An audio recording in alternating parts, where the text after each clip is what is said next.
আমি শ্রাবণী, আপনারা দেখছেন শ্রাবণীর রান্নাঘর। আজকে আমাদের রেসিপি বাঁধাকপির পরোটা।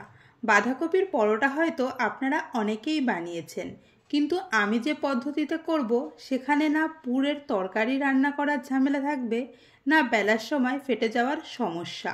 খুব অল্প সময়ের মধ্যেই এই বাঁধাকপির পরোটা আপনিও বানিয়ে ফেলতে পারবেন।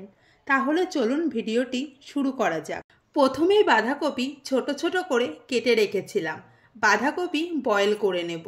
এর জন্য একটি পাত্রে বাঁধাকপি ও পরিমাণ মতো জল দিচ্ছি, সাথে অ্যাড করছি হাফ চামচ লবণ। ঢাকা দিয়ে দেব। এতে খুব তাড়াতাড়ি বয়েল হবে। 8 থেকে 10 মিনিট পর গ্যাস বন্ধ করে বয়েল করা বাঁধাকপিগুলো তুলে নিচ্ছি। অনেকেরই বাঁধাকপিতে গ্যাস হয়, তবে এইভাবে বাঁধাকপি বয়েল করে জলটা ফেলে দিলে একদমই গ্যাস হবে না। জল ঝরিয়ে একটি বাটিতে ঢেলে এইভাবে একটু চাপ দিয়ে দিয়ে নরম করে নেব।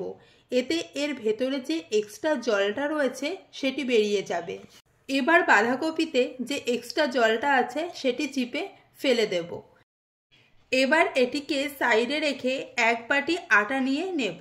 সাথে অ্যাড করব স্বাদমতো লবণ ও 2 চামচ তেল। আটার সাথে খুব ভালোভাবে মেখে নেব।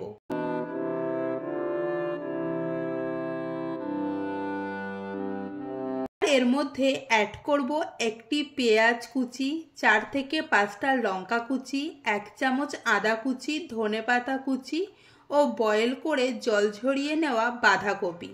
এখানে সব উপকরণ দিয়ে খুব ভালো করে মিক্স করে নেব। জল দিয়ে আটা মেখে নেব। একবারে বেশি জল এখানে দেবেন না। একবারে বেশি জল দিলে পাতলা হয়ে যাবে, তখন খুব বেশি পরিমাণ আটা অ্যাড করতে হবে। দেখতেই পাচ্ছেন অল্প অল্প জল দিয়ে আটাটা মেখে নিয়েছি। এবার 2 খণ্ডে ভাগ করে নেব এবং একটি খণ্ড হাতের সাহায্যে এইভাবে লম্বা করে এটি থেকে মিডিয়াম সাইজের লেচি কেটে নিচ্ছি। এভাবেই বাকি সব লেচিগুলো কেটে নিয়েছি। এখানে এবার হাতে সামান্য তেল দিয়ে বেলুন পিঁড়িতে লাগিয়ে দেব। এরপর লেচিটা গোল করে বেলে নিচ্ছি।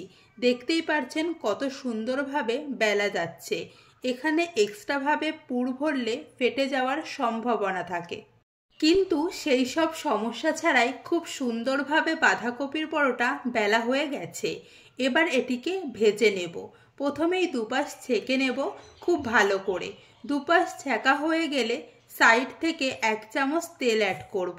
এবার উল্টে পাল্টে দুপাশ খুব ভালো করে ভেজে নিচ্ছি।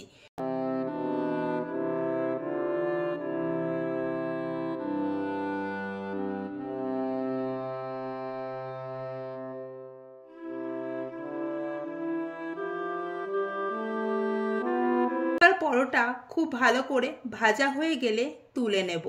এভাবেই বাকিগুলো সব ভেজে নিলাম।